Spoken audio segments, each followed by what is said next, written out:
Realme 15 Pro nih. Upgrade-nya sih lumayan banget. Dan jujur, sayang banget sih kalau HP sekeren ini nggak masuk resmi ke Indonesia lagi. Soalnya Realme 15 Pro ini datang dengan peningkatan yang cukup terasa. Mulai dari sisi desain, kamera, baterai, sampai ke layarnya. Dan yang paling penting, upgrade-nya ini beneran kerasa nggak sih di pemakaian sehari-hari? Nah, yuk kita kulik bareng-bareng.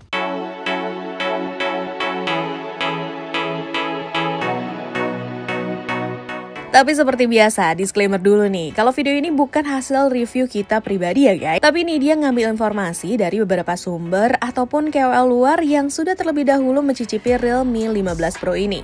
Karena Realme 15 Pro ini udah pakai layar lengkung, jelas HP ini punya feel yang beda. Selain nyaman digenggam, kesan premiumnya juga bakalan dapet banget. Warnanya juga nggak kelihatan norak dan tetap elegan. Ditambah pola marmer di bagian belakang yang bikin tampilannya makin cakep. Sayangnya belum ada proteksi ekstra di back covernya sih. Tapi tenang, karena bagian depan alias layarnya udah pakai Gorilla Glass 7i plus sertifikasi IP68 dan IP69. Jadi dari sisi ketahanan, HP ini udah nggak main-main. Yang unik, sekarang ada fitur Pulse Lighten alias lampu RGB yang bakal nyala saat ada notifikasi, GT mode aktif, atau pas buka kamera.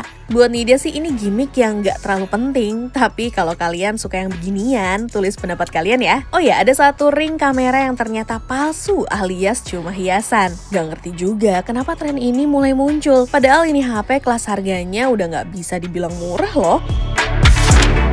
Layarnya juga makin cakep karena pakai panel AMOLED 6,8 inci, refresh rate 144Hz, dan udah support HDR10+. Kecerahan maksimalnya nyampe 3130 nits. Jadi mau di indoor atau outdoor bakal tetap kelihatan jelas. Warna-warnanya juga udah cukup akurat. Intinya buat nonton atau scrolling IG sih enak banget. Nah, mungkin kalian mikir, 144Hz tapi nggak ada LTPO, pasti boros dong baterainya. Ternyata enggak loh, baterainya 7000 mAh dan udah support fast charging 80 watt. Kalau berdasarkan data yang Nidia cari tahu sih, HP ini bisa tahan lebih dari 19 jam pemakaian. Dan untuk ngecas dari 0 ke 100% cuma butuh sekitar 65 menitan. Gokil juga ya.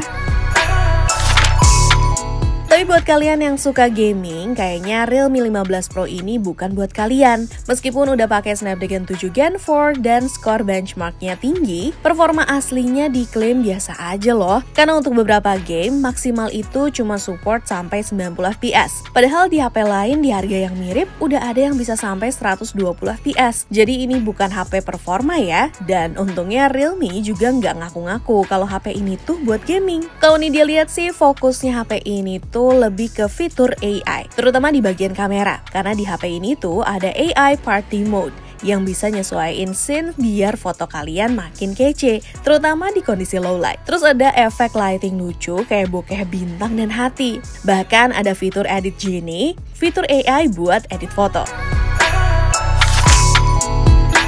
Kameranya sendiri udah oke banget, dimana ada dua kamera 50 megapiksel sebagai lensa utama dan ultrawide. Hasil fotonya kelihatan tajam, warnanya natural, dan dynamic range-nya bagus. Cuma ya, sayangnya tuh nggak ada lensa telefoto beneran. Jadi kalau buat ngezoom lebih dari 2 kali, hasilnya bakal agak blur. Untungnya foto malamnya juga rapi, noise-nya minim, dan flare dari lampu bisa ditahan dengan baik. Mode portraitnya juga oke, blurnya natural, skin tone juga terlihat halus, tapi tetap detail.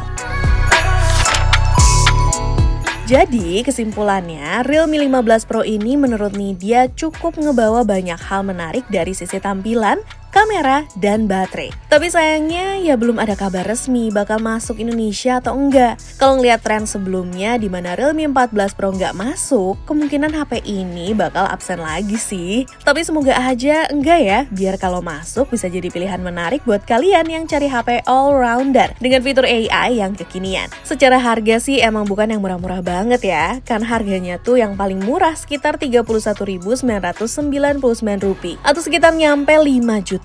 Tapi kalau kalian lebih mementingkan kamera dan tampilan, bisa jadi HP ini tuh layak banget buat dipertimbangin loh. So, gimana menurut kalian? Menurut kalian sayang nggak sih kalau Realme 15 Pro ini nggak masuk resmi ke Indonesia? Komen di bawah ya.